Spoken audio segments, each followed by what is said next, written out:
Ahmed Djebar, vous avez publié en 2005 l'algèbre arabe Genèse d'un art, dans lequel vous nous faites part de vos connaissances sur toute la tradition algébrique de sa naissance au développement en Europe au Moyen-Âge. Alors j'aimerais revenir sur quelques points forts de cette histoire de l'algèbre classique, et notamment la grande question des sources de l'algèbre. Pour répondre à cette question, il faut partir évidemment de ce que savaient les premiers mathématiciens de la tradition arabe. Bien. Alors qu'est-ce qu'ils savaient? Ils savaient ce qu'ils avaient traduit. Ils savaient aussi ce qu'ils n'avaient pas traduit, mais qui peut-être leur est parvenu par des circuits que nous sommes maintenant en train d'étudier, mais qui sont très difficiles à repérer, qui sont ce qu'on appelle la transmission, la circulation du savoir oral, du savoir-faire, qui est transmis de maître à élève, et qui ne laisse pas de traces, dont la transmission, du moins, ne laisse pas de traces. Alors ça, c'est difficile. Donc on va laisser de côté, pour le moment, cette circulation d'un savoir-faire, même en mathématiques, et d'un savoir dont on n'arrive pas à repérer les traces, et puis on va se concentrer sur les traces visibles. Alors les traces visibles, qui peuvent concerner l'algèbre, je dis bien qu'ils peuvent concerner l'algèbre, parce que bon, on ne peut pas trancher, c'est très difficile. Il y a d'abord les éléments d'Euclide. Alors nous savons que dans les éléments d'Euclide, il y a le livre 2 en particulier, les 9 ou 10 propositions, premières propositions, qui, si elles avaient été écrites en symbolisme, déjà dès le 9e siècle, alors il n'y avait pas de symbolisme, auraient pu exprimer ce qu'on appelle aujourd'hui les identités remarquables. Bon, maintenant la question c'est est-ce que les identités remarquables ont un lien avec l'algèbre du 9e siècle? Ça c'est un autre problème. Parce qu'il ne faut pas regarder l'algèbre, la naissance de l'algèbre au 9e siècle, avec ce que l'on utilise en algèbre aujourd'hui. Donc ça, c'est un premier problème, première source. Dans cette première source, est-ce qu'il y a d'autres éléments, d'autres chapitres des éléments d'Euclide qui pourraient inspirer un futur algébriste? Eh bien, à notre connaissance, il y a quelques propositions du livre 6, qui sont des propositions que l'on pourrait exprimer aujourd'hui sous forme d'une équation très simple, du premier degré ou du second degré. Voilà. Pour les autres livres d'Euclide, je n'en parle pas parce qu'il n'y a pas de lien direct ou indirect avec l'algèbre. Pour Archimède, c'est la même chose. Apollonius, la même chose. Reste le grand problème de Diophante. Alors que les éléments d'Euclide ont été traduits dès la fin du 8e siècle, on a même connu 3 traductions, au moins, avec une révision très importante qui nous est parvenue. Par contre, le livre de Diophante, qui lui contient des procédures qui, écrites selon le style d'aujourd'hui, donneraient exactement une équation du second degré, même si chez Diophante il n'y a pas l'équation en tant que telle, il n'y a pas les objets algébriques en tant que tels définis, comme ils vont l'être à partir du début du 9e siècle, mais n'empêche que quelqu'un qui est rodé, qui a une sorte de culture pré-algébrique, pouvait y voir des éléments d'algèbre. Pourquoi pas, après tout, hein. Bien. Ce n'est même pas de la spéculation. Alors là, Diophante ne pose pas un problème au niveau du contenu, c'est au niveau de la date. C'est que nous savons aujourd'hui, quand même, que son livre ne va être traduit, et partiellement, qu'à la fin du 9e siècle. Or, nous avons une question de chronologie. Le premier livre d'algèbre officiellement dans l'histoire de l'humanité a été publié entre 813 et 833. Et la traduction des quelques chapitres des arithmétiques de Diophante n'ont lieu, réalisé par Costa ibn Loura, un grand intellectuel chrétien, mathématicien aussi, et grand traducteur. Les spécialistes hésitent entre la fin du 9e siècle et le début du 10e siècle, c'est-à-dire Al-Khawarizmi était déjà mort depuis au moins 40 ans. Donc ça ne tient pas pour des raisons chronologiques. Nous allons voir d'ailleurs que Diophante va jouer un rôle plus tard. Et donc, la question qui reste, c'est que est-ce que, avec ce qui est parvenu des éléments d'Euclide, ce qui était lisible par les géomètres et par les arithméticiens, parce qu'il n'y avait pas encore d'algébristes, est-ce qu'on pouvait dégager des éléments d'algèbre? Et là, c'est une question de témoignage. Eh bien, nous n'avons aucun témoignage de mathématiciens de l'époque qui disent explicitement, enfin de ceux qui étaient les initiateurs de l'algèbre, qui disaient explicitement nous avons pris tel et tel élément, ou tel élément de démonstration, ou telle chose, ou telle procédure dans les éléments d'Euclide bien référenciés. Nous n'avons pas ça. Voilà, c'est comme ça. Donc c'est le silence.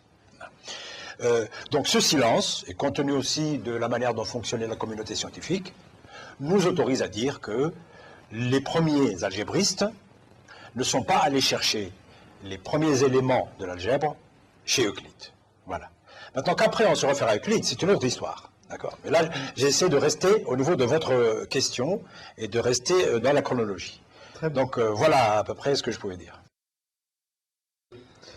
Alors, Ahmed Djebbal, vous nous avez déjà donné beaucoup d'informations et vous avez notamment prononcé le célèbre nom de ce mathématicien Al-Khwarizmi qui écrira, vous l'avez dit, entre 813 et 833, à notre connaissance, le premier traité d'algèbre.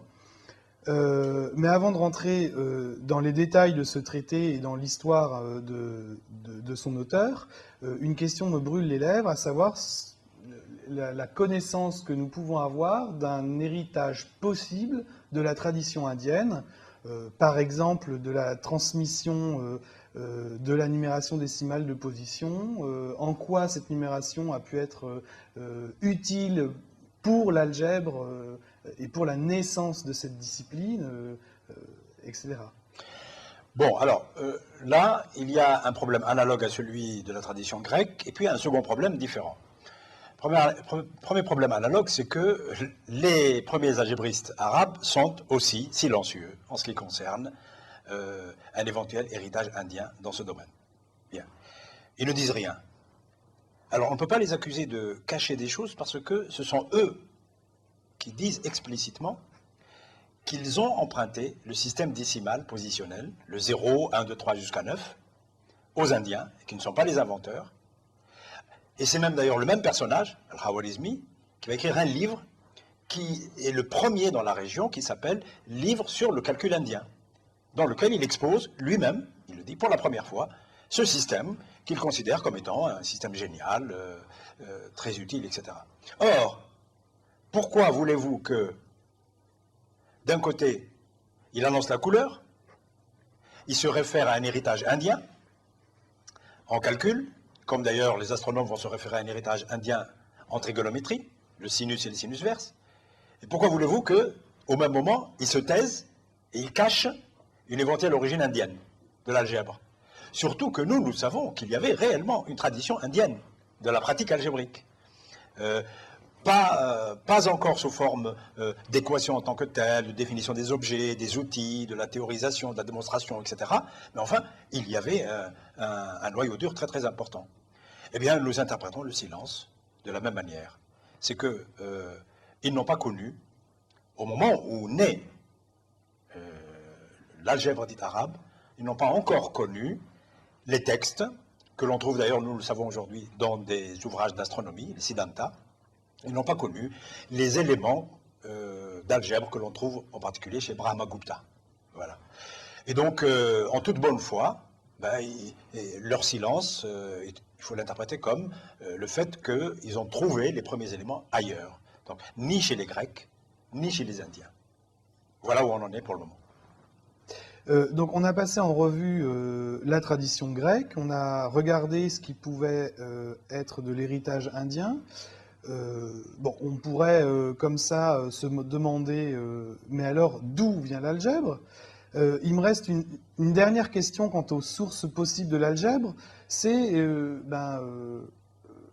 cette région, la Mésopotamie, entre le Tigre et l'Euphrate, il y a des pratiques qu'on pourrait dire algébriques.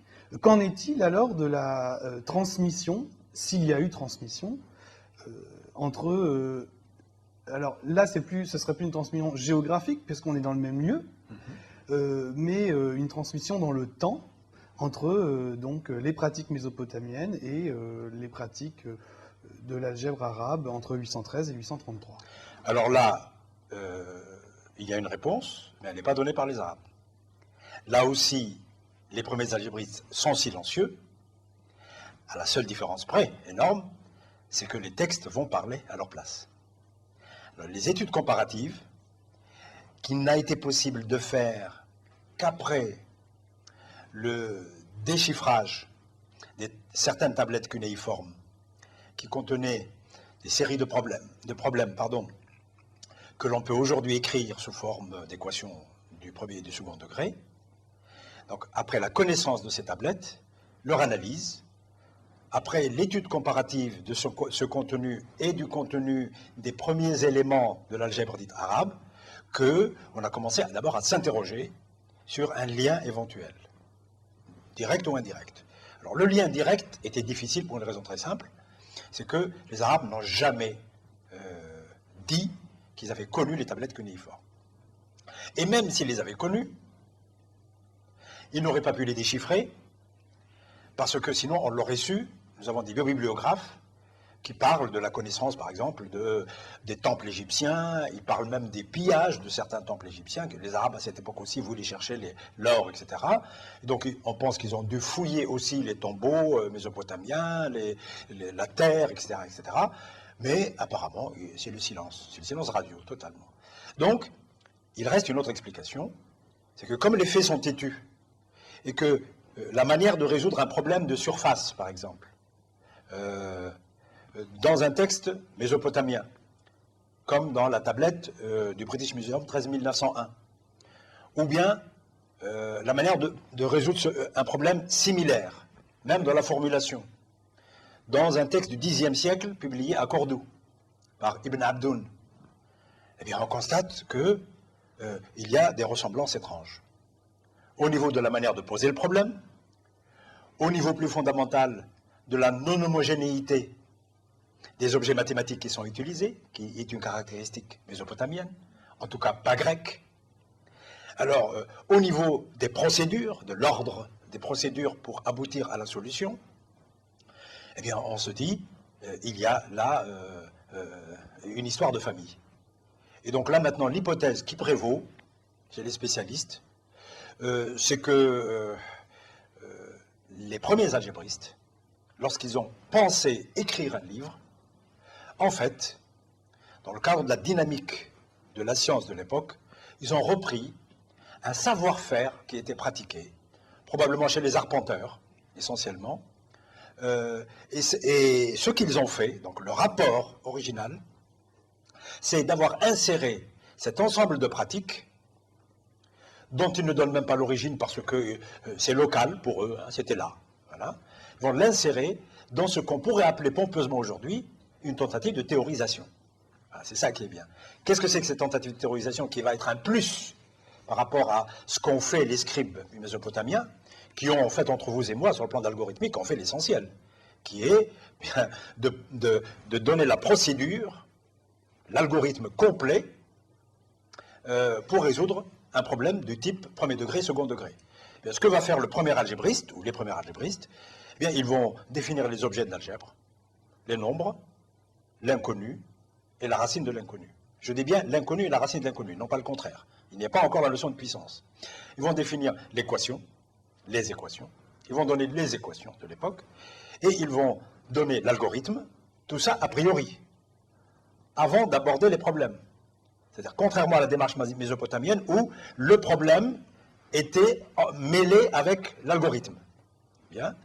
Et enfin, ils vont introduire quelque chose de tout à fait nouveau, à notre connaissance du moins, compte tenu des documents mésopotamiens, parce qu'il peut y avoir des surprises, eh bien, des justifications de la validité de l'algorithme pour résoudre le problème.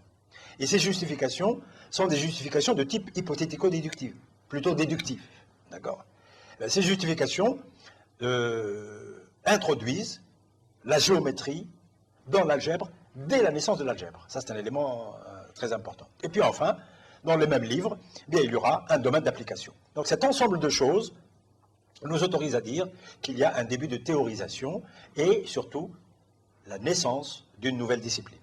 Donc la nouveauté, ce n'est pas les objets, c'est le rassemblement de ces objets, c'est leur mise en théorie et surtout l'apparition d'un ensemble cohérent, qu'on appellera l'algèbre, puisque le mot est arabe.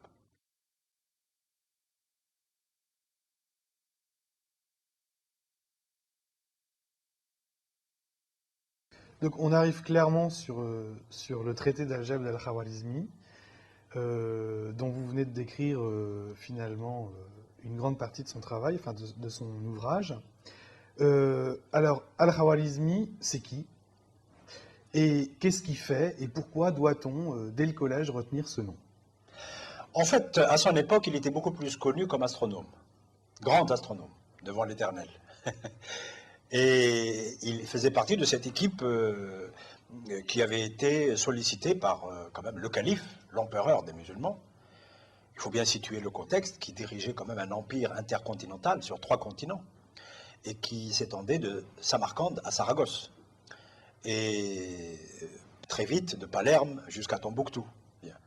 Et donc ce calife qui s'appelle Al-Ma'moun, qui a régné de 813 à 833, va solliciter les astronomes pour résoudre des problèmes dont les solutions intéressaient hautement les pouvoirs politiques. Je ne rentre pas dans les détails. Donc on peut considérer que, en fait, Al-Khawarizmi, sa publication du premier livre de calcul indien et sa publication du premier livre d'algèbre entraient dans ses préoccupations, plutôt dans ses violons d'Ingres, quoi. C'est-à-dire que son grand métier, c'était d'être astronome. Et là, on a l'impression qu'il a ouvert de nouvelles voies, comme par passion, comme un novateur, mais ce n'est pas ça qui va lui donner la célébrité de son vivant. Ce n'est que plus tard qu'il va y avoir des débats, et ensuite, après débat et polémique, on va reconnaître qu'il est le premier officiellement à publier un livre d'algèbre. Voilà. Donc, c'est un monsieur d'origine persane, mais au sens linguistique du terme, et culturel, c'est-à-dire à l'époque, il n'y avait pas de frontières, mais nous savons que normalement, si on doit le situer géographiquement aujourd'hui, il serait du Khawarizm, d'où son nom, Khawarizmi, et le Khawarizm est une région aujourd'hui, en Ouzbékistan. Parce qu'on a tendance toujours à confondre Persan et Iran. Ce n'est pas la même chose, c'est un peu compliqué. Bon, maintenant, aujourd'hui, chaque nation tire à elle la couverture pour dire ce mathématicien, il est de chez nous, mais en fait, il est d'origine de l'Ouzbékistan. Cela dit, nous ne savons pas s'il est né en Ouzbékistan, de l'époque du moins, et puis il est arrivé à Bagdad. Si ses parents sont arrivés à Bagdad à un certain moment et puis il est né à Bagdad, toujours est-il que c'est un mathématicien astronome qui a pensé en arabe, qui a écrit en arabe, qui a publié en arabe, qui a enseigné en arabe. Voilà. Vous avez prononcé le mot de novateur. Alors, Al-Khawarizmi est-il novateur? Si oui, en a-t-il conscience? Alors, vous avez déjà plus ou moins répondu à cette question, mais j'aimerais que vous nous décriviez un peu les objectifs de cet astronome mathématicien pour l'écriture de ce livre. Est-ce que c'est simplement une réponse à son calife, ou est-ce qu'il veut aller plus loin? En tout cas, si on reste uniquement au niveau des textes, c'est lui qui nous révèle, dans l'introduction à ce livre, dont je n'ai pas encore donné le titre d'ailleurs, oui. Il faut quand même le donner, qui s'appelle... Enfin, je ne l'ai pas donné parce qu'on n'est pas sûr du titre, tout simplement. Alors, aujourd'hui, les spécialistes considèrent que le titre, il faut le tirer d'une phrase qui est dans l'introduction, et qui est l'abrégé du calcul par la restauration et la comparaison. Le mot restauration, en arabe, on l'appelle al-jabr, l'algèbre. Et donc, en fait, le nom de cette discipline sera restauration et comparaison.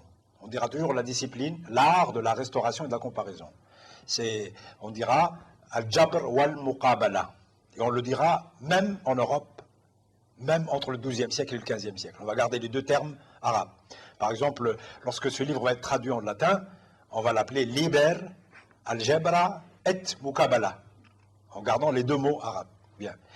Et donc, ce livre d'algèbre, il l'a écrit, il le dit lui-même, pour répondre à une commande de l'État, une commande du calife. Pourquoi? Parce que le calife a considéré que la société qu'il dirigeait maintenant avait besoin d'instruments pour résoudre les problèmes de la vie de tous les jours.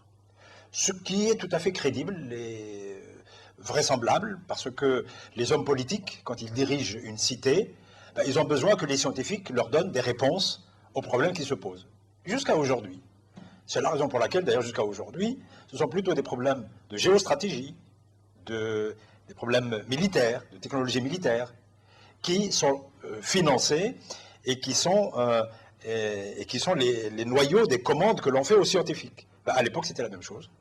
Les premières commandes faites par les grands califes, c'était de demander aux astrologues d'écrire de bons livres pour prédire l'avenir, surtout des pouvoirs politiques. C'était l'instrument de prédiction de l'avenir, ça c'est normal, et après on pourra manipuler. C'était pour les astronomes de leur faire des cartes de géographie fiables, parce qu'à l'époque ce sont les astronomes qui étaient les géographes, pour pouvoir quand même gérer leur territoire immense, parce que c'était le premier empire monde de cette étendue. Et puis ils vont demander aux calculateurs, bien, quoi? Eh bien, les outils pour résoudre les problèmes de la vie de tous les jours. Parmi les problèmes de la vie de tous les jours, eh bien, il y a la collecte de l'impôt. Et pour collecter l'impôt, il faut savoir mesurer les terrains, mesurer les habitations, en volume aussi, les immeubles, etc. Et donc définir l'assiette de l'impôt. Alors pour cela, il faut du calcul. Et on a considéré que certains calculs, en particulier de répartition des terres, etc., eh bien, on ne pouvait pas les résoudre uniquement avec les méthodes anciennes, purement arithmétiques. Il y avait d'autres méthodes, que l'on appelle aujourd'hui algébriques, qui étaient nécessaires. En particulier celles qu'on appelle les méthodes des équations du premier et de second degré. Alors lui, quand tu lui as posé la question, il ne savait pas qu'il fallait utiliser ces outils. Il lui dit, faites-moi un livre, un vademecum, ou un ensemble d'outils, pour que mes sujets puissent résoudre leurs problèmes de la vie de tous les jours. Alors, c'est intéressant justement le mot ensemble d'outils ou vademecum, alors que tout à l'heure on a parlé, peut-être abusivement, je ne sais pas trop, d'une tentative de théorisation. Et pour autant, si je suis le titre, enfin la première phrase de l'introduction d'Al-Khawarizmi, c'est le livre condensé ou résumé Al-Mukhtasar. Et alors, si je condense, enfin si j'écris un condensé, c'est que ça existe. J'apporte rien de nouveau.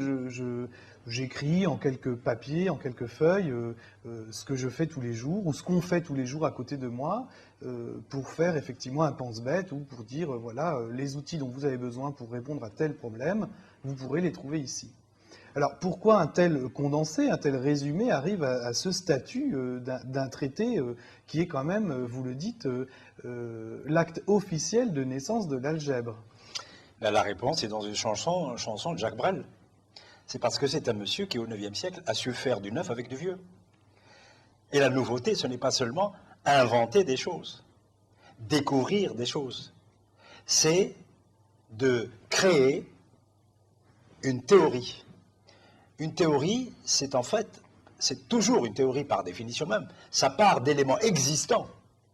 Et l'innovation, c'est dans la construction, dans l'agencement des éléments existants, auxquels, évidemment, on sent très vite, le théoricien va ajouter des éléments nouveaux. Mais ces éléments nouveaux seront plutôt des éléments théoriques, qui sont des découvertes de son esprit, à partir de ce qui existe objectivement. C'est ce qui va se passer. Donc ce n'est pas contradictoire. Lui-même dit, mon livre c'est un abrégé, sous-entendu, j'ai rassemblé des éléments en triant un peu, il a tamisé quand même. Le fait même de tamiser, c'est une démarche. S'il n'avait pas tamisé, il aurait fait du plagiat. Et à ce moment-là, on aurait dit, il aurait mieux fait de nous donner la copie mésopotamienne, si elle avait existé. Bon, peut-être qu'elle contiendrait beaucoup de problèmes qui nous intéresseraient sur les activités de l'époque. Donc il a peut-être occulté beaucoup de choses. Seulement voilà, sa manière de tamiser montre d'abord le fait qu'il ait décidé de tamiser, parce que nous avons à la même époque des livres qui contiennent pratiquement tous les outils. Parce que nous savons aujourd'hui qu'il y a des outils qui étaient utilisés à son époque pour résoudre les problèmes de la vie de tous les jours, les mêmes problèmes, mais qu'il a manifestement écartés, qui ont été éliminés par l'opération, justement, qui a consisté à tamiser. Et maintenant, la question, c'est comment tamiser? Qu'est-ce qu'il faut écarter? Qu'est-ce qu'il ne faut pas écarter? Donc là, le fait de tamiser, on le fait à partir d'idées préconçues. C'est ces idées préconçues qui font l'innovation. Un théoricien, il a déjà des idées. Il ne veut pas seulement, il a profité de l'occasion bien sûr, mais il ne veut pas seulement donner les outils pour résoudre des problèmes, il va en profiter pour les donner selon un ensemble, une construction théorique, on peut l'appeler comme ça, je sais pas, construction théorique. La preuve, dans son texte, comment ça commence? Ça ne commence pas par « si vous voulez résoudre tel type de problème, vous faites ceci et cela ». Ça, c'est dans la tradition mésopotamienne. Voilà, ou même chinoise, ou indienne. Bon, grosso modo. Enfin, la tradition qui nous est parvenue, voilà, et que nous avons étudiée, parce qu'il faut toujours être prudent avec les textes anciens. Bien. Et il n'a pas fait ça. Il a commencé par dire, les outils de l'algèbre, c'est les nombres, l'inconnu, la racine de l'inconnu, les équations. Mais personne n'avait avant lui parlé d'équations. Mieux que ça, on pouvait très bien résoudre tous les problèmes de la vie de tous les jours et répondre à la commande du calife sans évoquer les équations, sans évoquer les inconnus. On aurait dit, si tu as un problème du type arpentage, ben tu fais ça, tu fais ça, tu fais ça, tu fais ça. Il fait une classification des problèmes. Il aurait même pu faire des classifications de problèmes du premier degré, du second degré, etc. Mais il ne l'a pas fait. Il a commencé par donner les outils, par donner les objets, les outils. Ensuite, il a commencé par donner des justifications théoriques, c'est-à-dire déductives, de la validité de ces outils, de leur pertinence. Et ce n'est qu'après. Ça vient en deuxième position, même si quantitativement, la partie application correspond aux 2/3 du livre. Alors attention, il ne faut pas être trompé par la question de perspective. Ce n'est pas parce que le livre contient 2/3 d'application et 1/3 d'éléments dits théoriques que c'est un livre d'abord d'application. Il faut bien savoir repérer l'innovation. Et on repère l'innovation par rapport à ce qui a été, à ce qui a existé, et non pas par rapport à ce que nous connaissons aujourd'hui.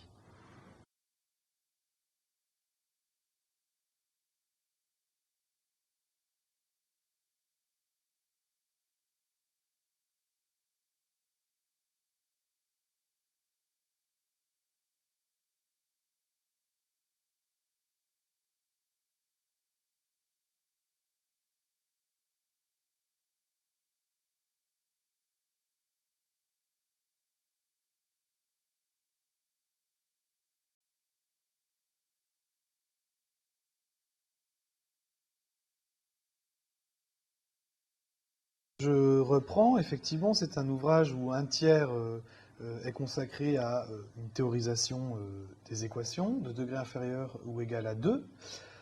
On pourra revenir sur cette classification juste après. Et ensuite, les 2/3 pour des, j'ai envie de dire, des fins utilitaires, mais entre guillemets, puisque ce sont des problèmes concrets, mais qu'on va plutôt appeler entre nous pseudo-concrets. Vous expliquerez pourquoi.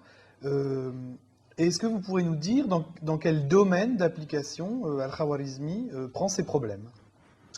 Alors, grosso modo, le livre est bien structuré. Il commence d'abord par une quarantaine de problèmes qui sont vraiment des exercices, à la manière mésopotamienne. Et qui sont des exercices qui ne sont pas nécessairement concrets. Donc, voilà. Bon, il faut bien qu'ils aient un habillage concret, du style un salaire, ceci, cela, etc. Vous avez parfois des problèmes totalement abstraits, mais qu'on trouve aussi chez les Mésopotamiens, du style comment diviser 10 en 2 parties, telles que les 2 parties vérifient une certaine propriété qui donne une équation du premier degré ou du second degré. Enfin, selon notre langage. Bien. Et ça, ce sont des problèmes abstraits. Il n'y a pas de problème. Et puis, après les 40 problèmes, qui sont nécessaires, vous voyez, parce qu'il est aussi pédagogue, nécessaires pour assimiler la théorie d'avant, et ensuite, après avoir assimilé les techniques, ensuite, on va les adapter à des problèmes sur mesure. Alors, ces problèmes sont, grosso modo, 3 catégories. Des problèmes de transaction commerciale, des problèmes de salaire, des problèmes, concrètement, hein, des problèmes d'arpentage, c'est-à-dire, c'est pour ça qu'il y a un chapitre sur la géométrie qui paraît comme un cheveu sur la soupe, là. Mais en fait, c'est parce qu'il a considéré que les gens avaient besoin de manipuler des surfaces, et donc il a voulu montrer qu'on peut le faire avec de l'algèbre. D'ailleurs, il n'a pas exagéré, parce qu'en fait, c'était artificiel, parce que beaucoup de problèmes de la géométrie de l'époque se faisaient soit avec du découpage, soit au pifomètre, comme ça, comme on dit, et que ce n'est pas la peine d'aller invoquer l'algèbre. Bon, il y a un exemple qu'il utilise, mais en fait, nous savons qu'il est déjà chez Héron d'Alexandrie, donc c'est plutôt un exemple, comme vous le dites, pseudo-concret, qui est comment inscrire un carré dans un triangle isocèle.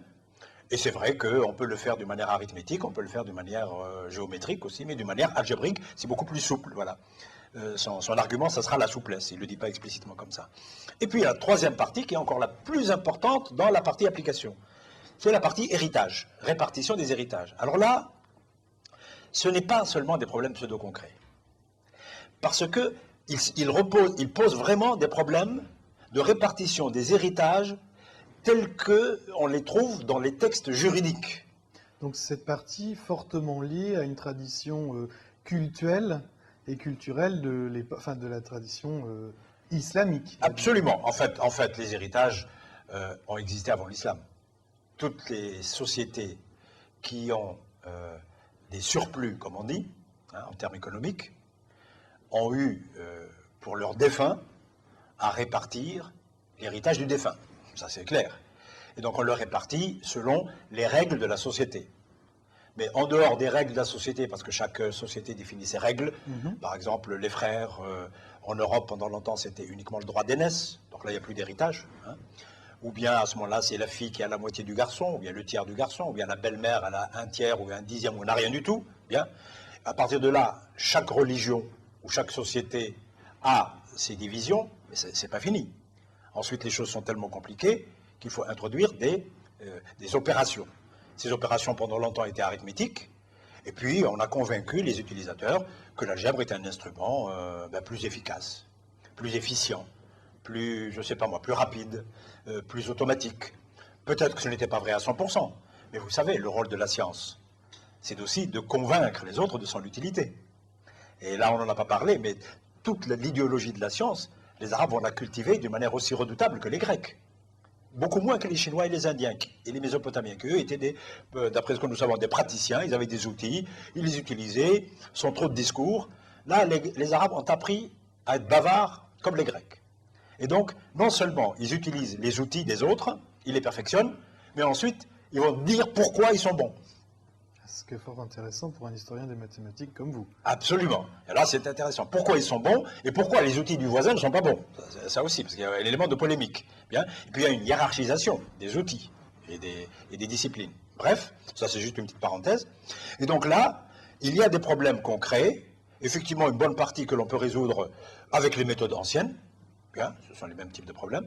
Et puis, il y a quand même des problèmes, en toute objectivité, que l'on peut résoudre plus rapidement, plus souplement, si l'on maîtrise les nouveaux outils de l'algèbre.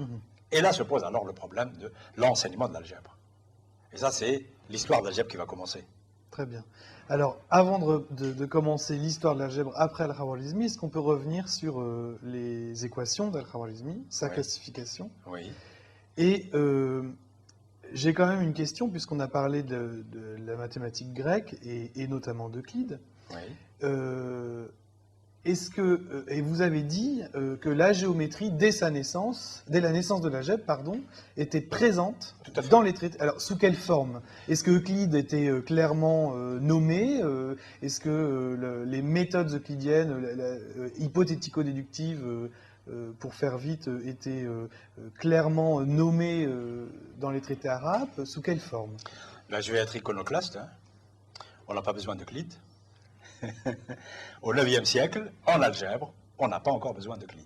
En tout cas, quand on regarde la manière dont travaille Al-Khwarizmi pour établir d'une manière déductive la validité de l'algorithme, il fait de la démonstration, mais ce n'est pas parce qu'on fait de la démonstration qu'on est euclidien. Ou dit, pardon, excusez-moi. C'est pas parce qu'on fait de la démonstration qu'on a pris les démonstrations de chez Euclide. D'accord. On peut être non euclidien, au sens mésopotamien. On peut être même euclidien, mais sans avoir utilisé Euclide directement. C'est-à-dire on peut lire Euclide et imiter Euclide, mais ne pas invoquer la proposition 5 du livre 2 des éléments d'Euclide. Donc sans faire de référence explicite. Voilà. Alors, est-ce que je peux vous poser la question de savoir si Al-Khwarizmi connaît Euclide et plus précisément, est-ce qu'il a lu le texte d'Euclide? Alors, la première question, je sais répondre. La deuxième question, c'est délicat. Première question, il ne pouvait pas ne pas connaître Euclide. C'est une question de chronologie.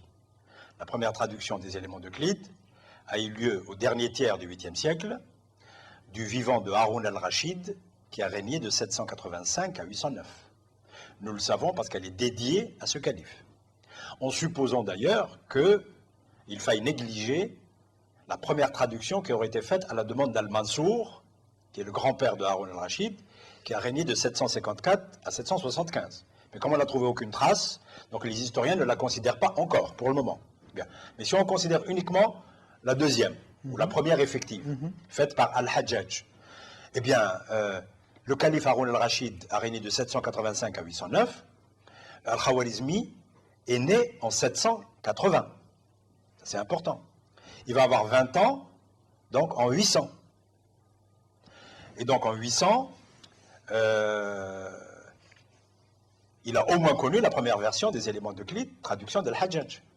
Mieux encore, nous savons que Al-Hajjaj va sévir une deuxième fois, parce qu'il y a eu le progrès des mathématiques, et il va faire une deuxième traduction des éléments d'Euclide qu'il va dédier à Al-Ma'moun, le fils de Haroun al-Rachid, à qui Le calife pour lequel Al-Khawarizmi écrit son traité d'Algèbre. Voilà, donc tout se tient. Oui, oui.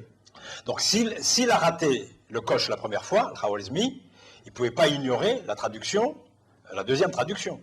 Et puis il est quand même à Bagdad, la capitale de l'Empire, le premier foyer scientifique.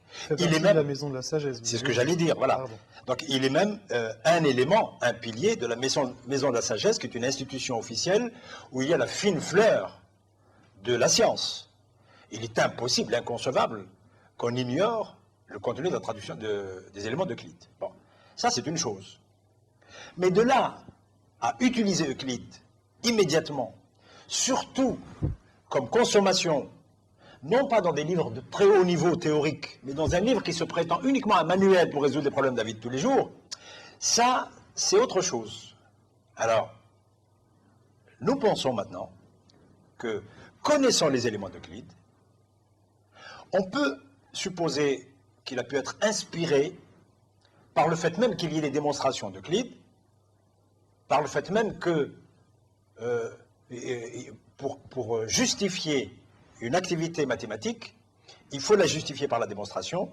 Le rôle d'Euclide intervient indirectement comme cela. D'accord. C'est-à-dire qu'il a une idéologie de la démarche hypothético-déductive. Et dans ce sens, il a éprouvé le besoin que n'éprouvaient pas les autres calculateurs pendant longtemps, que n'éprouvaient pas, semble-t-il, beaucoup les Indiens et les Chinois, enfin d'une manière essentielle du moins, même si on dit qu'ils avaient des traditions de démonstration, c'est des discussions de spécialistes, bien. Eh bien, et lui, il a éprouvé le besoin dès le départ, alors que le calife ne lui demandait pas, de justifier par des démonstrations géométriques. Alors maintenant, il y a des soupçons aussi. C'est que dans les démonstrations qu'il va donner, en particulier pour justifier l'algorithme de l'équation numéro 4, il donne une première démonstration et une deuxième démonstration. La première démonstration n'a rien à voir avec les démonstrations d'Euclide qui sont dans le livre 2 et qui pourraient être liées à ce qu'on appelle un problème du second degré. C'est les propositions 5 et 6 du livre 2. Par contre, la deuxième, la figure ressemble étrangement à l'une des figures utilisées par Euclide. Mais sans que la démonstration soit une copie de celle d'Euclide. En tout cas, il ne se réfère pas à Euclide. On ne peut pas concevoir qu'il ait oublié de se référer à Euclide. On ne peut pas concevoir qu'il ait refusé par idéologie de se référer à Euclide. Ce sont des gens qui vénéraient la mathématique grecque. Donc il faut trouver une autre explication. C'est qu'en fait, il écrivait un livre qui, malgré l'aspect théorique, savait qu'il allait être utilisé pour ces deux autres parties par les utilisateurs de la vie de tous les jours. Et donc, il fallait leur donner, bien sûr, pour qu'il y ait un élément de science, des justifications, mais ce n'était pas nécessaire d'obliger les utilisateurs à aller avaler les éléments d'Euclide pour comprendre ce qu'il allait écrire. C'est une explication raisonnable, c'est une hypothèse raisonnable. Voilà.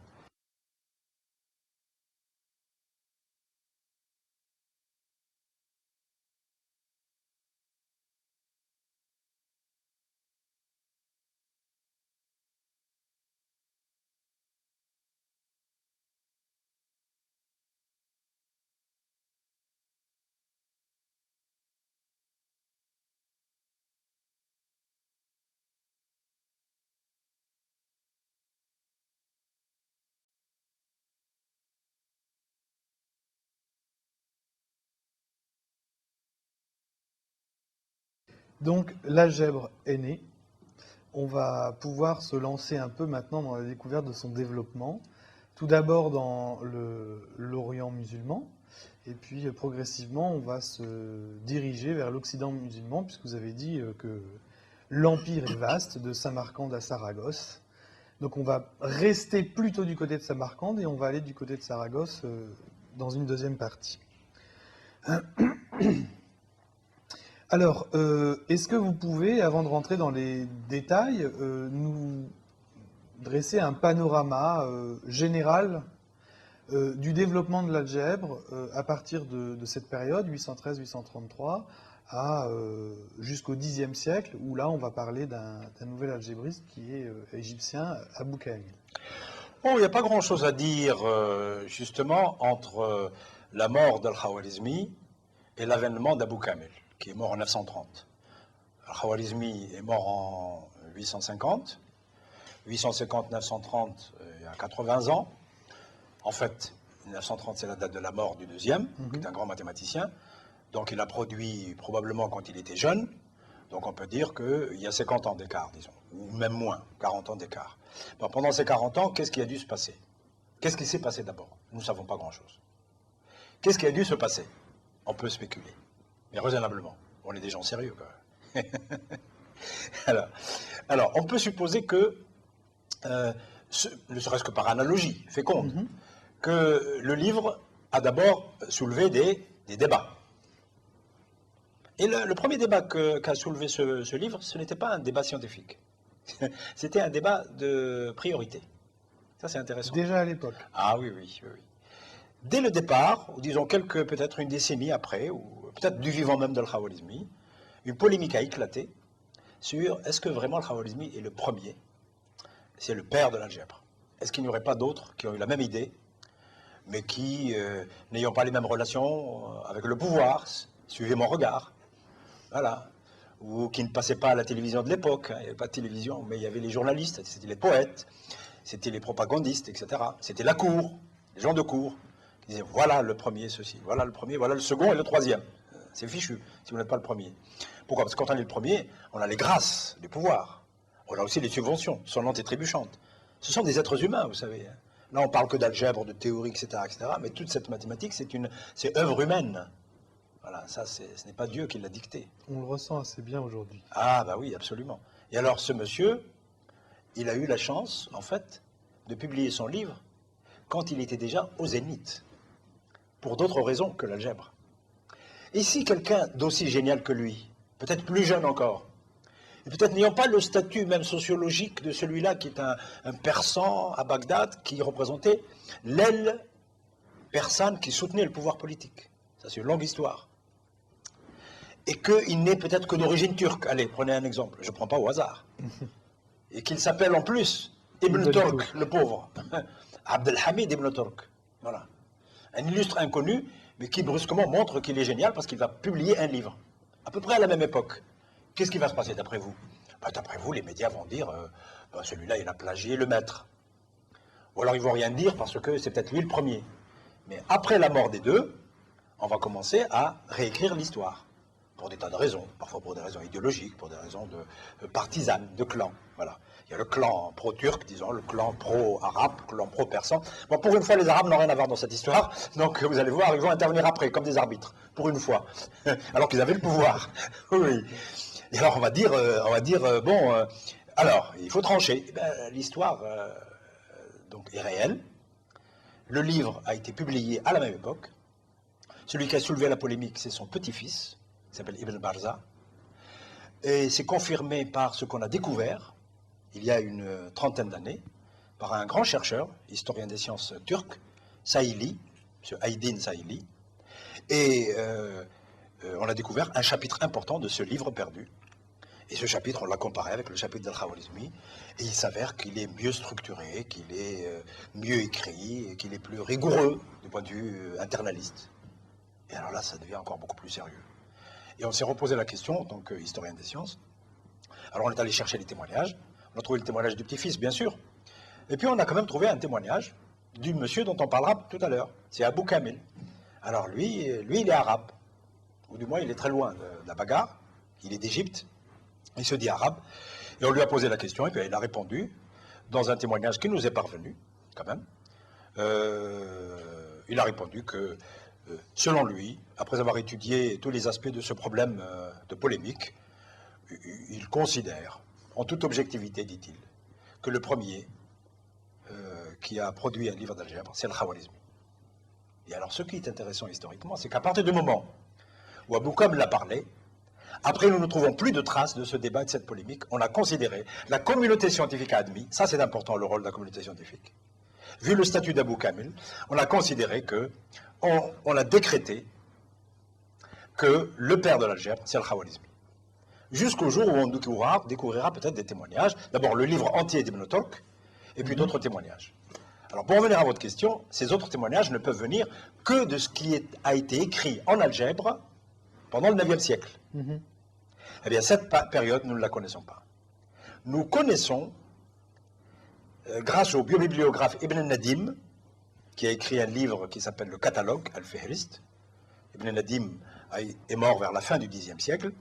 Il a écrit un livre où il donne avec précision les noms de certains auteurs, d'ailleurs il donne le nom d'Ibn Turk, de certains auteurs qui ont écrit des ouvrages qu'il intitule tous de la même manière Sharh Kitab al-Khawarizmi, commentaire du livre d'algèbre d'al-Khawarizmi. C'est vraiment de manière stéréotypée. Eh bien, ces auteurs, nous avons leur nom, nous avons le titre de l'ouvrage, mais aucun de ces ouvrages ne nous est parvenu. Et la clé est peut-être là. Là, il y a peut-être des réponses à la fameuse polémique, mais des réponses surtout à votre question. Est-ce que l'algèbre a progressé pendant le 9e siècle, après la publication du livre d'al-Khawarizmi, même de son vivant et après? Eh bien, ça, nous n'avons pas encore de réponse, ou du moins, les premières réponses que nous allons avoir, on va les trouver dans le livre du fameux Abou Kamil, l'Égyptien.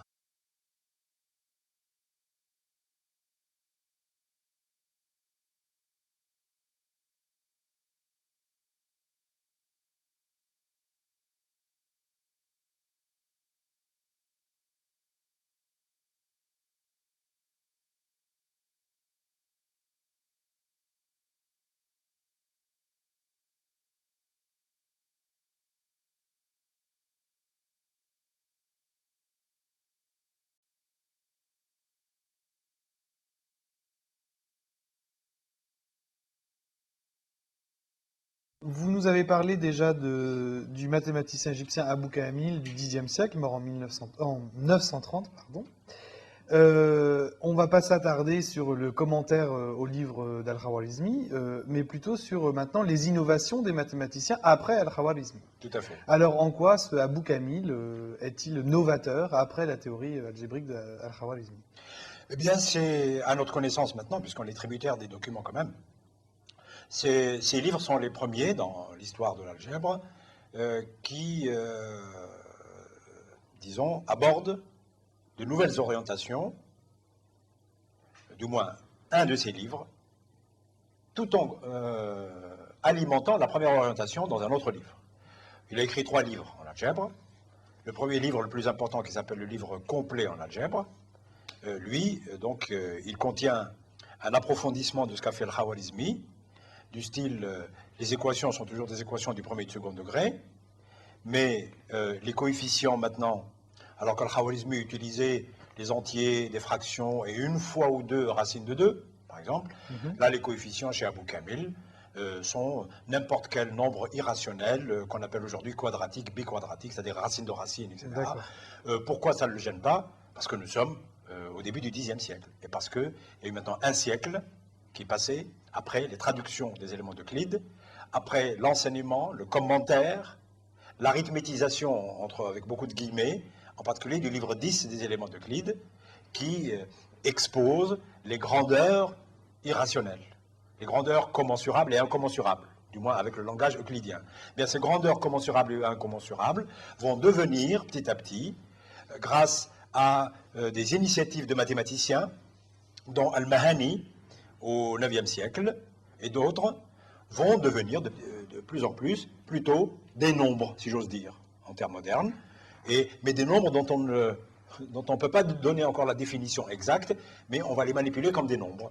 On dira plus tard, beaucoup plus tard en Europe, des nombres irrationnels positifs. Enfin, une catégorie, c'est les quadratiques et les biquadratiques. Bien. Et donc, sans attendre de donner une définition, parce qu'on n'en a pas encore les moyens, sans attendre que les développements, par exemple, de la théorie des rapports du livre 5 des éléments d'Euclide, qui se fait parallèlement. Il faut bien voir que toutes les choses se font parallèlement. Ça, c'est le phénomène même d'une science dynamique, d'une tradition scientifique dynamique, tous azimuts.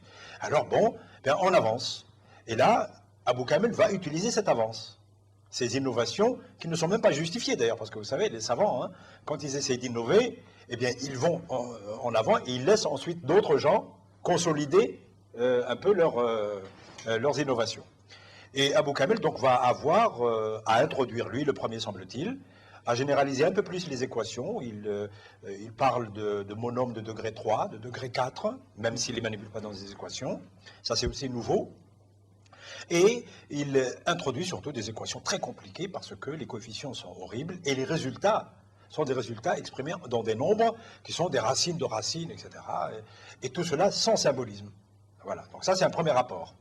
Un apport quantitatif, disons, mais qualitatif aussi. Un deuxième apport, c'est lui qui, le premier, commence à s'intéresser, à partir d'ailleurs d'un fond qui, semble-t-il, le dit lui-même, a existé. Il dit, les systèmes d'équations, les gens connaissent.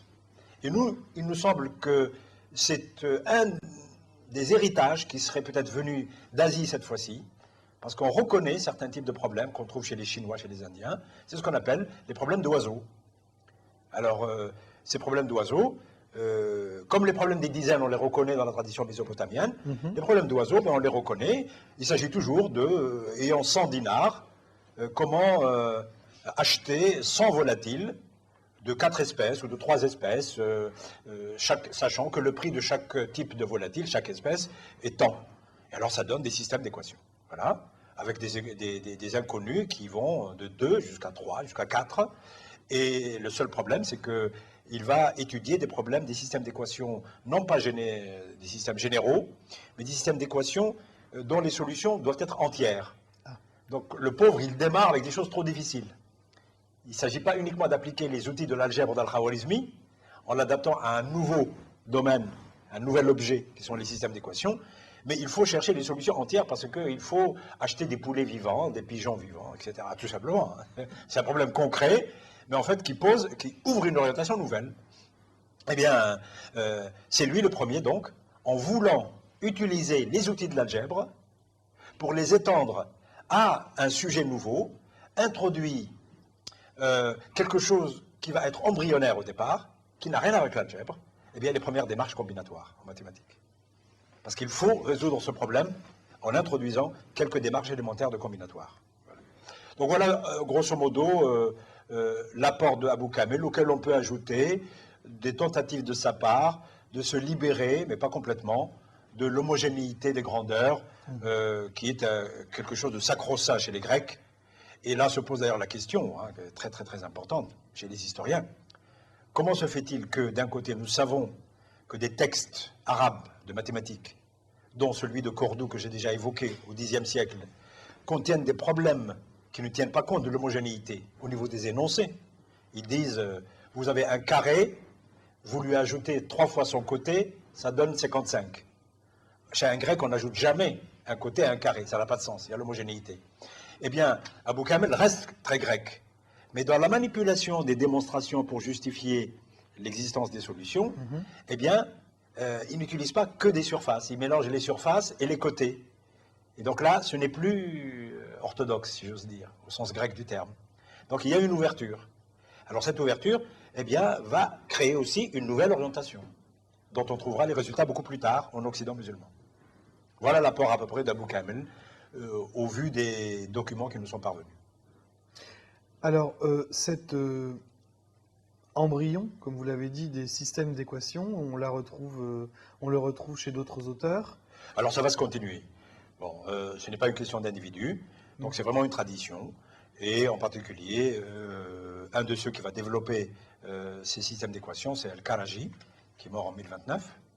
Mais on trouve des systèmes d'équations plus tard en Occident musulman, mais il n'y a pas d'innovation. Mais disons, c'est une tradition qui se continue. Et là, il va se greffer sur ces systèmes d'équations des problèmes diophantiens, parce qu'entre-temps, on a traduit partiellement les arithmétiques de Diophante, et donc on va résoudre des problèmes qui sont soit des équations de tout court, soit des systèmes d'équations du type, nous avons une équation du second degré, ou un système d'équations du second degré, mais le second membre n'est pas un nombre, mais un carré, sous-entendu un carré entier ou rationnel. Alors là, ce sont des équations du type équation de Pell, etc., et qui vont être résolues par les outils de l'algèbre, mais pas totalement, puisque les outils de l'algèbre sont limités pour ces types de problèmes. Donc ce sont, grosso modo, 2 orientations qui vont apparaître de manière embryonnaire chez Abou Kamel, de manière plus développée chez le Karaji. Pourquoi? Parce qu'il semble qu'Abou Kamel n'ait pas connu la traduction des arithmétiques de Diophante. Il semble que ça a été traduit à peu près à son époque, que ça n'a pas été encore diffusé, ou alors il n'a pas voulu le... On ne sait pas très bien, en tout cas, je ne vais pas dire de bêtises, on ne sait pas. Mais quelques décennies plus tard, Al-Karaji, lui, dit explicitement ces problèmes sont des problèmes des arithmétiques de Diophante. D'ailleurs, il reproduit des chapitres entiers, pratiquement, dans le livre Al-Fakhri. Voilà. Mais dans un autre livre qui s'appelle El-Badi al-Karaji, lui, il étudie d'autres systèmes d'équations.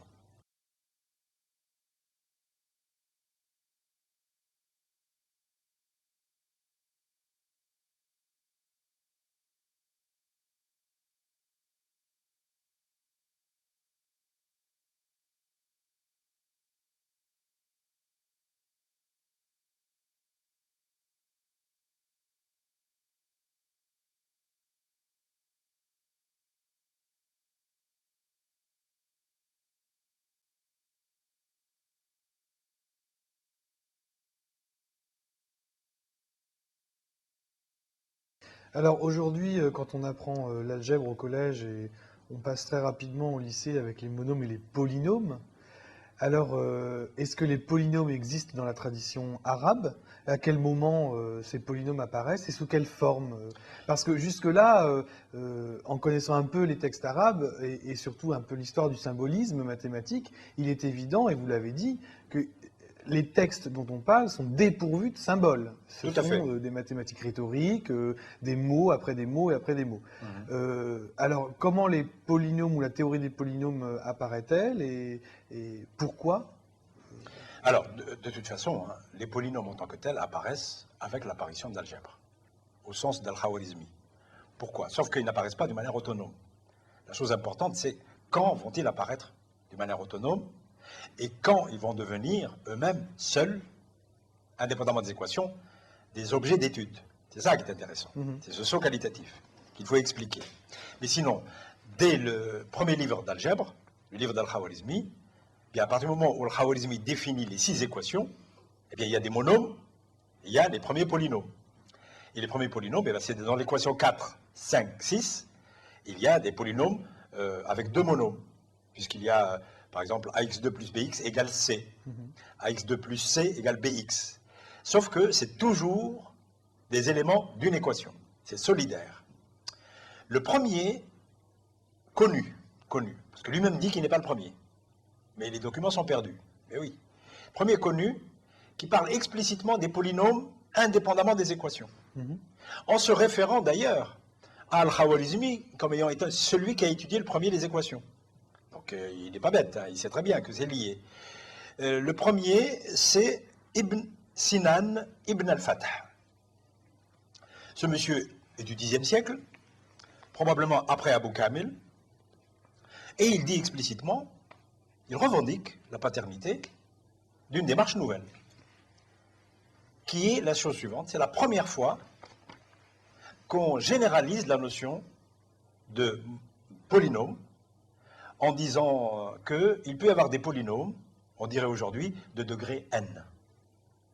Alors qu'avant, on manipulait ce qu'on dit, on appelle aujourd'hui de degré 1, degré 3, de 2, 3, 4, juste pour des raisons d'équation, d'ailleurs pour les ramener ensuite à des équations du second degré, parce qu'on ne sait pas faire plus. Bien.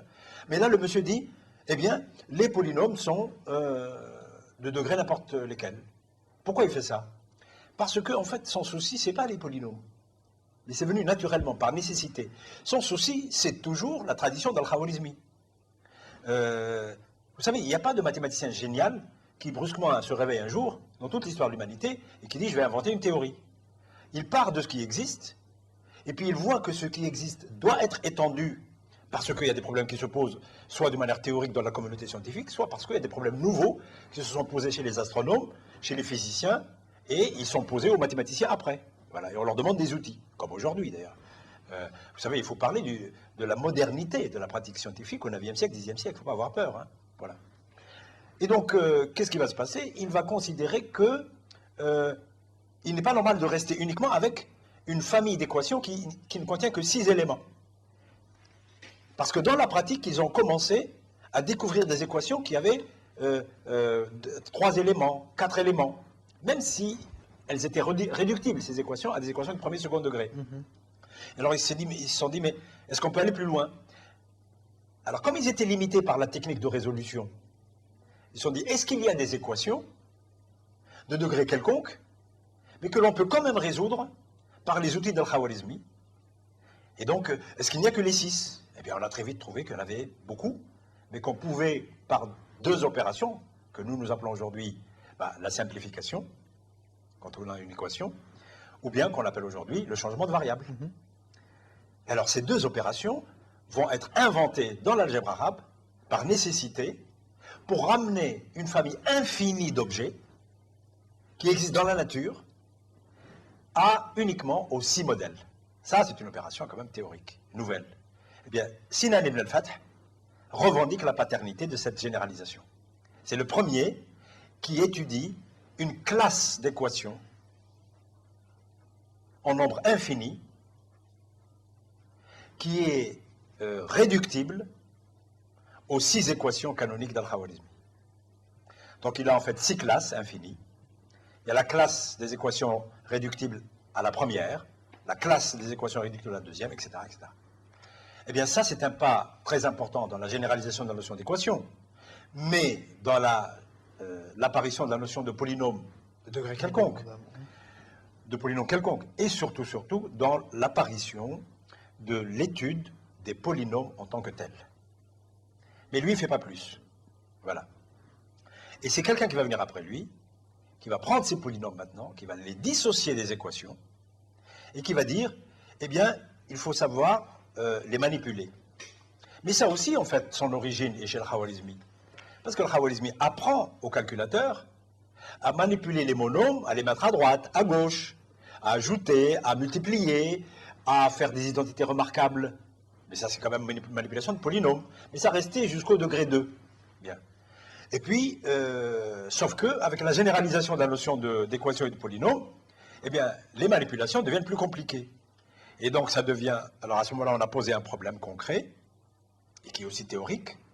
Peut-on généraliser toutes les opérations arithmétiques que l'on faisait avec les petits monômes qu'on avait avec le Khwarizmi, peut-on les généraliser à des polynômes quelconques?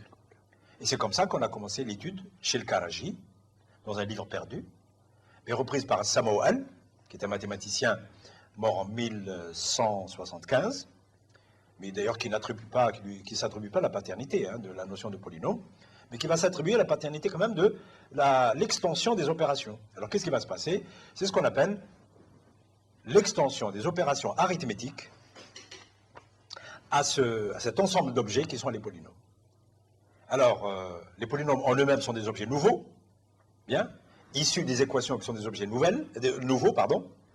Et puis les opérations, bien, on va dire, on va essayer de montrer comment ajouter 2 polynômes, soustraire 2 polynômes, de degré quelconque, comment multiplier un polynôme par un polynôme, c'est plus délicat, comment diviser un polynôme par un polynôme, c'est encore plus délicat. Bien sûr, ils vont s'arranger pour étudier uniquement la classe des polynômes qui sont divisibles par d'autres polynômes.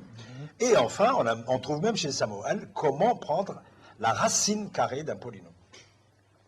Abstrait, de degré quelconque. Et donc là, grâce à cette préoccupation, grâce à ces pratiques nouvelles, ils vont ouvrir une nouvelle porte encore, et ça montre vraiment que les mathématiques avancent par nécessité. Cette nouvelle porte, c'est que pour pouvoir manipuler des polynômes de degré n, il n'est plus possible de les représenter uniquement de les exprimer par la parole. Et la rhétorique mathématique ne suffisait plus. Il y avait des limites objectives, à la fois à la mémoire et à la parole. Et donc, naturellement, par nécessité, pour dépasser des limites objectives, eh bien, on va inventer le premier symbolisme. Et le premier symbolisme, et c'est normal que ce soit celui-là et pas autre chose, ce n'est pas le symbolisme littéral avec des lettres. Oui. Non, celui-là va être inventé plus tard. Mais là, on va inventer celui dont on a besoin. Bien, c'est le symbolisme des tableaux. Pour la première fois, on a dit qu'est-ce que c'est qu'un polynôme. Et vous allez voir, c'est d'une modernité incroyable. Ils n'ont pas gardé le polynôme de manière rigide. Ils ont dit qu'est-ce que c'est qu'un polynôme. En fait, on manipule des coefficients. Vous vous rendez compte? C'est ce qu'on enseigne à nos étudiants aujourd'hui, en terminale et en première année d'université. Un polynôme, ce n'est que des coefficients. Donc, si on arrive à placer les coefficients dans des colonnes pour qu'on ne perde pas la mémoire que c'est un coefficient de x3, de x4, de 1 sur x2, parce que dans la lancée, ils ont fait tout, n appartenant à z.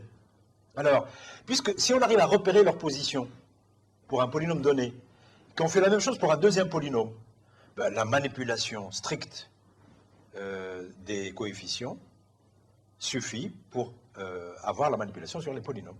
Alors on va additionner les coefficients, on va soustraire des coefficients en tenant compte des colonnes, et le résultat, on va le mettre dans la bonne colonne.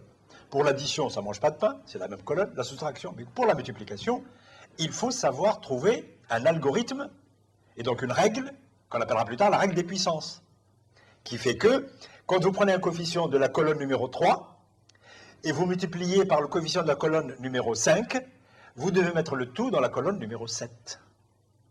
D'accord? Ou 8, ça dépend, du référentiel. Ça dépend si on départ de 0 ou de 1. Ben oui, tout le problème est là. D'accord? Bien. Et bien voilà, ça y est, on a inventé la règle des puissances sans la théoriser, sans la démontrer, c'est pas la peine. Alors bon, les aigris des mathématiques et de l'histoire des mathématiques disent « Ouais, mais ils n'ont rien démontré ». Je suis désolé, mais les mathématiques et toute science avancent d'abord en tâtonnant, on découvre des belles choses. Après, il y a toujours les architectes, les maçons qui consolident les digues. Hein. Il faut d'abord mettre les digues. Voilà, c'est comme ça. Dans l'histoire des sciences, ça avance comme ça. Et donc, il faut, comme disent les musulmans, il ne faut pas oublier de faire une prière pour le repos de Sinan ibn al-Fath et de Samuel, même s'ils n'ont découvert que cette règle sans la démontrer. D'accord? Il faut faire une prière pour le repos de son âme. Et puis s'il faut faire 2 prières pour celui qui va démontrer plus tard, c'est pas grave. On en fera 2. On en fera 2.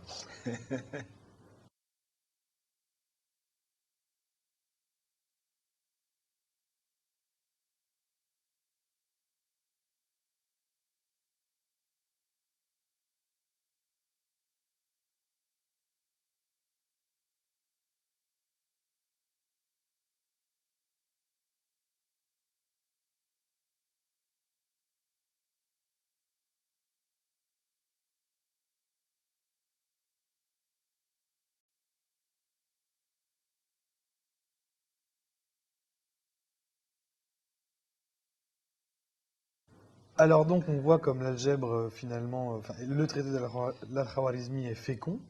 D'une part les systèmes d'équations, l'algèbre des polynômes, et à plusieurs reprises on s'est arrêté sur, on revient du coup aux équations, mais de degré supérieur à 2. Alors on connaît le sort maintenant des équations de degré 1, le sort des équations de degré 2, on sait que les polynômes objets propres en tant que tels, bon, on va dire, leurs affaires sont réglées. Bon, il reste des petites choses, comme vous l'avez dit, à faire, des petites choses. Et maintenant, j'aimerais quand même qu'on revienne sur les équations de degré supérieur à 2, c'est-à-dire des degrés 3, voire plus. Qu'en est-il au 12e, enfin là on est au 11e siècle, alors tout va vite finalement, tout est lié, vous l'avez dit. Est-ce qu'on a des innovations du côté de l'équation de degré 3? Eh bien, il y a déjà une première réponse que j'ai déjà donnée tout à l'heure, qui est qu'ils ont résolu les équations de degré n quelconque, au-dessus de 3, à condition de se ramener à une que équation ce soit des classes d'équations réductibles à l'une des 6 équations canoniques, ce qui n'est pas mal déjà.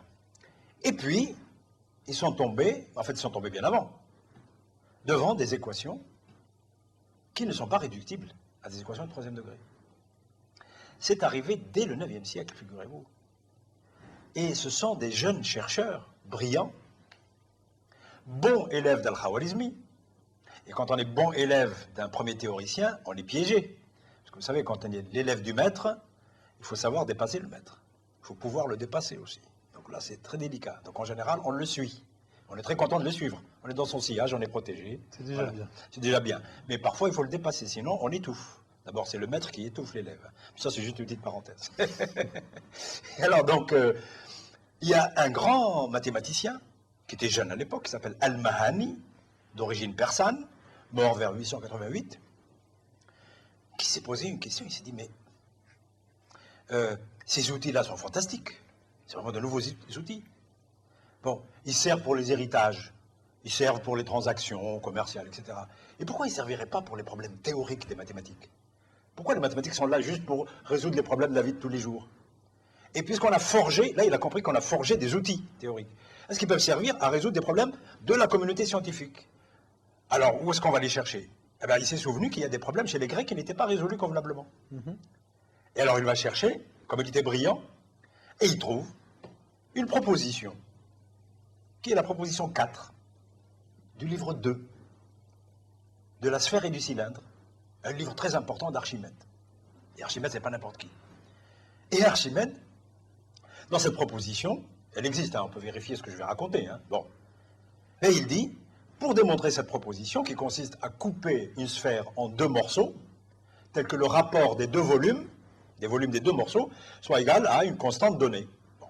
Bon, si la constante donnée est égale à 1, ça ne mange pas de pain. Donc à peu près, hop, au milieu, on coupe.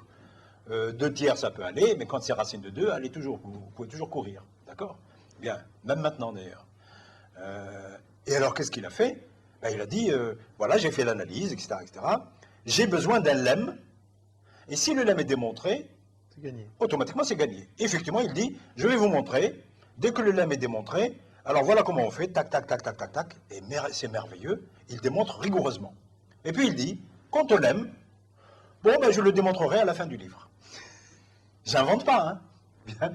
Et alors donc, le temps passe, Archimède meurt, comme vous le savez, soit d'après la légende, soit d'une mort tout à fait normale. Et puis arrive la tradition arabe à partir du 8e siècle. On traduit ce qu'on peut traduire, et par hasard, on a traduit la mesure du cercle et la sphère et le cylindre. Et ils trouvent ce problème. Et ils se disent, bon, ben Archimède, c'est un très grand, c'est pas un petit.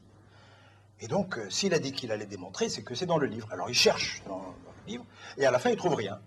Et toutes les copies qu'ils ont traduites, ben, il n'y a rien. Alors, je pense, mais ça, c'est le conteur hein, qui raconte, ce n'est plus l'historien des sciences. Je pense qu'ils ont d'abord commencé à insulter les copistes, en disant ces salauds de copistes byzantins, surtout qu'à l'époque, ils n'étaient pas bons mathématiciens. Hein. Alors, ils n'ont rien compris. Le lemme, c'est pas parce qu'il est à la fin qu'il vaut rien. Donc, ils ont dû le couper pour gagner une page, alors qu'il fallait le rattacher au truc. Ou alors, c'est tel mathématicien qui ne s'est pas souvenu que c'est tel numéro de proposition 4 du livre 2. Bref, pour résumer, ils se sont dit, ben, il faut récupérer le lemme. Ils ont compris que c'est le lemme qui verrouillait tout. Bon, un bon mathématicien vous dira ça. Et alors, ils ont commencé à démontrer le lemme. Et le premier qui a eu l'idée, non pas de le démontrer géométriquement, mais d'utiliser les nouveaux outils de l'algèbre, c'est Al-Mahani. Alors, qu'est-ce qu'il fait? Il algébrise le problème. Et c'est le premier dans l'histoire de l'humanité qui a transformé un problème de géométrie pure, théorique, en un problème d'algèbre, en une équation. Seulement voilà. Pour son malheur, il tombe sur une équation du 3e degré. Et là, qu'est-ce qu'il fait? Bien, au bon élève d'Al-Khwarizmi, il va regarder dans ses archives, dans sa besace, dans ce qu'il a appris, et il va tenter de résoudre le problème avec les outils des équations du 2e degré d'Al-Khwarizmi. Un bon élève ferait ça. Là, il le fait une fois, 2 fois, il essaie de corriger, il essaie d'améliorer, ça ne marche pas. Alors, qu'est-ce qu'il fait? Eh bien, comme les idoles sont encore vivantes, il ne peut pas dire qu'Al-Khwarizmi a tort, il dit le problème est impossible. Donc, ça veut dire que les outils d'Al-Khwarizmi sont bons, mais le problème est impossible. Et c'est resté comme ça. Et ce n'est qu'au 10e siècle qu'un mathématicien reprend le problème, et il se dit, enfin, du moins à notre connaissance, je dis, puisque personne jusqu'à maintenant n'a réussi à trouver ce qu'on appellerait aujourd'hui un algorithme, par les radicaux des solutions du 3e degré, solutions positives, hein, eh bien, et si on essayait autre chose? Vous voyez, c'est toujours cette idée d'essayer autre chose.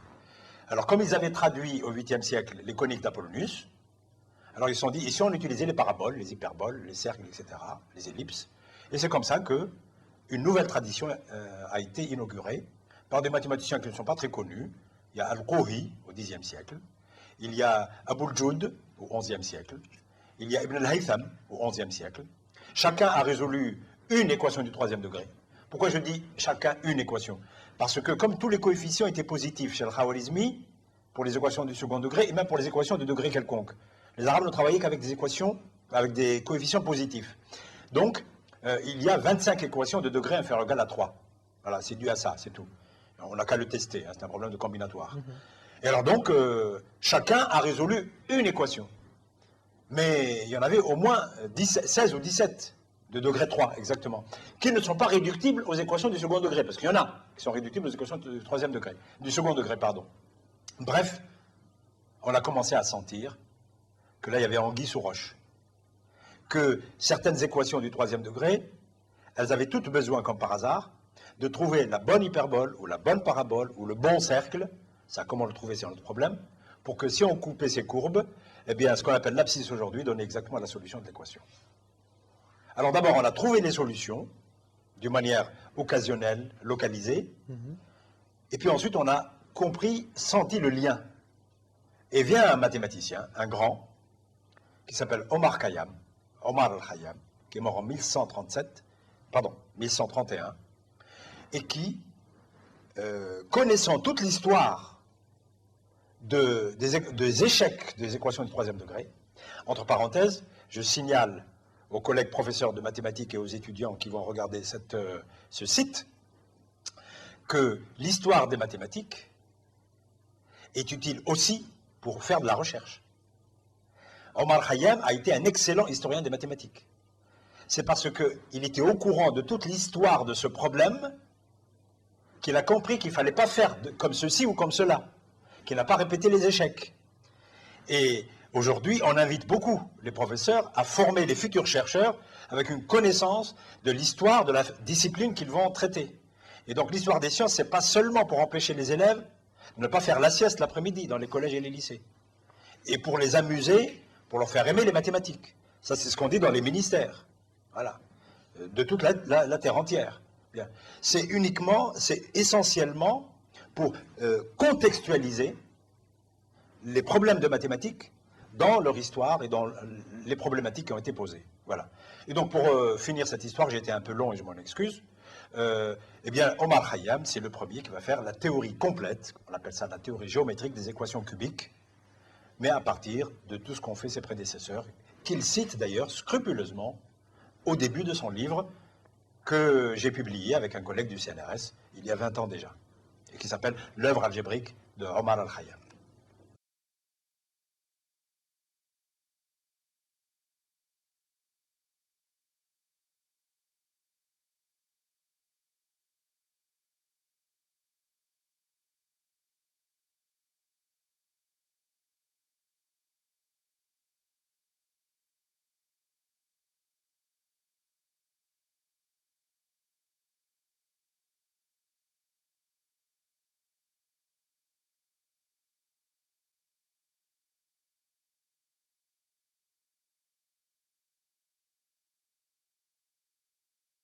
« 813-833, Al-Khawarizmi publie son traité. On a vu là, en quelques mots, le développement de cette discipline nouvelle en Orient musulman, avec ses protagonistes, Abou Kamil et les autres. J'aimerais maintenant qu'on s'attarde sur ce qu'on va appeler l'Occident musulman, et vous allez d'ailleurs nous décrire ce qu'on peut nommer l'Occident musulman. Et du coup, regardez ce que l'algèbre d'Al-Khawarizmi va devenir dans cet Occident musulman, et ce qu'elle va apporter aux mathématiciens de cette région. Alors d'abord, l'Occident musulman ne pouvait pas être défini par les Occidentaux.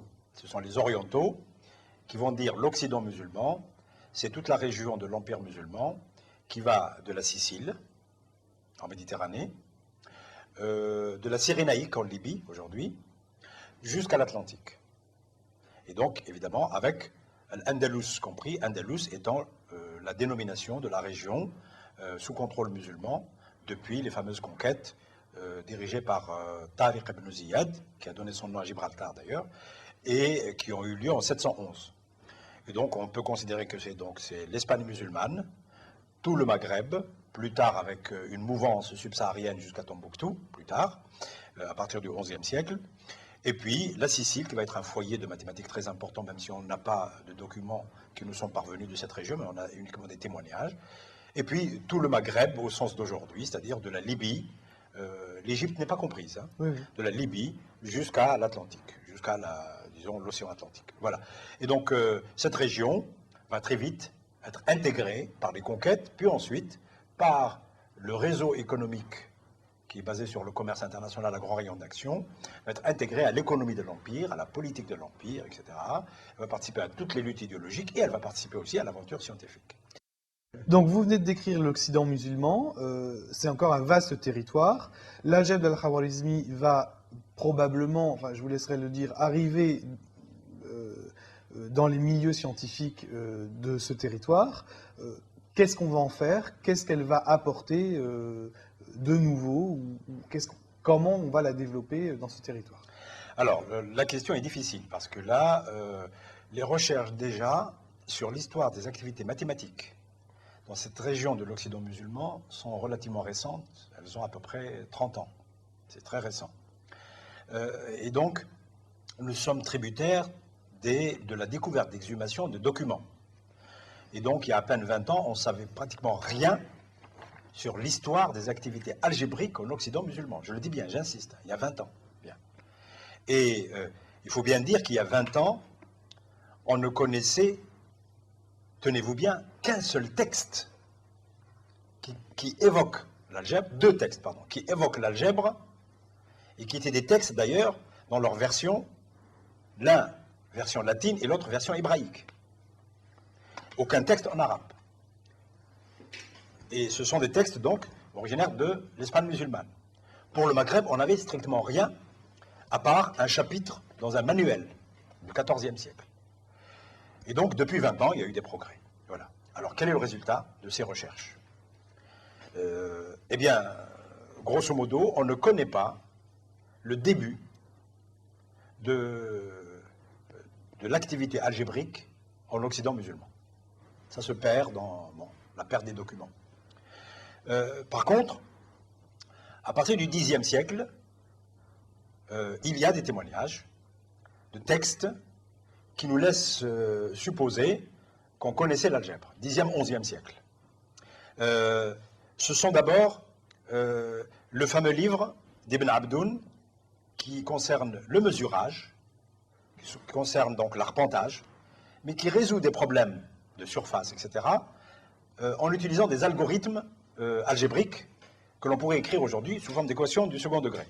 Mais on constate très vite que, en fait, ça ne s'inscrit pas dans la tradition d'Al-Khawarizmi, du livre d'algèbre. Ça s'inscrit dans la tradition, une tradition pré-Khawarizmi, que j'ai rattachée tout à l'heure aux pratiques mésopotamiennes, aux pratiques arithmétiques et algébriques mésopotamiennes. Voilà. Par contre, les traces de la tradition d'Al-Khawarizmi, les plus anciennes, on les trouve dans le Liber Mensurationum, qui est un livre attribué à Abu Bakr, ce n'est qu'un prénom, qu'une kunya. Et ce Abu Bakr, on pense maintenant qu'il est d'origine andalouse. Son livre, qui concerne aussi l'arpentage, qui a été traduit en latin, contient plus que le livre d'Ibn Abdoun. C'est toujours des problèmes de surface, d'arpentage, mais il résout ces problèmes de deux manières. La première manière, c'est qu'il copie pratiquement ce qu'a fait Ibn Abdoun du Xe siècle. D'ailleurs, les problèmes sont les mêmes. La résolution est la même, la démarche est la même. La numérotation même, pratiquement, parfois, est la même. Et puis, quand il finit de résoudre comme ça, il dit « Et la résolution, selon Al-Khawarizmi, est la suivante. » Ce qui, pour nous, est tout à fait amusant, parce qu'en fait, sur le plan des structures internes, les deux résolutions sont les mêmes. Il y a le même algorithme, sauf que le premier n'est pas nommé, et le deuxième, il est identifié, nommé et attribué à Al-Khawarizmi, et surtout, il est accompagné de la terminologie algébrique d'Al-Khawarizmi, qui est l'inconnu, le nombre, le carré de l'inconnu. Voilà. Et les équations, surtout. Il parle d'équations, du premier, du second degré, etc. Il parle d'équations, numéro 1, numéro 2, numéro... Et là, on voit qu'il y a deux traditions. Et donc, c'est là où on voit que le livre d'Al-Khawarizmi est arrivé en Espagne, peut-être dès le IXe siècle, mais on n'a pas de preuves. Mais toujours est-il qu'il est arrivé suffisamment tôt pour qu'il puisse créer une tradition. Alors, est-ce qu'il est arrivé au Maghreb avant l'Espagne? S'il devait arriver au Maghreb avant l'Espagne, et ce n'est pas du tout scandaleux, il aurait dû arriver à Kérouan. Parce que Kérouan est la première capitale scientifique de tout l'Occident musulman, 9e, 10e siècle. Ce n'est pas par hasard d'ailleurs, parce que Kérouan aussi, c'est elle qui a donné les premiers grands médecins musulmans et juifs de l'Occident musulman.